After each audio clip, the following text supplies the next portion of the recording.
शीत बहुत पड़िलानी कोहला पाग टेम्परेचर बहुत लो रोचे जनरली डायबिटीज पेसेंट मान बॉडी यूनिट बहुत लो थाए एडिशनल जदि आपण मानकर स्मोकिंग हिस्ट्री अच्छी ताहले तो लंग्स रो इम्यूनिटी आहुरी बहुत कम।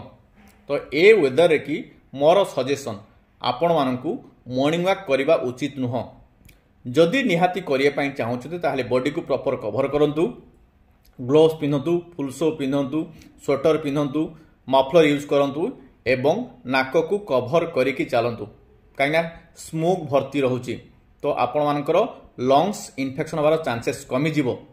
मु सजेस्ट करूची आपण माने ट्राई करंतु वॉकिंग एवॉइड करिया पई किछि दिन पर्यंत आउ इम्यूनाइजेशन नियंतु। जदि आपण माने इम्यूनाइजेशन नेई नाहांती ताहाले इन्फ्लुएंजा वैक्सीन निश्चित नहीं जातु, लेट है नहीं। डाक्तर परामर्श मानतु, निजको हेल्दी रखंतु एवं सुगर कंट्रोल करंतु। Thank you.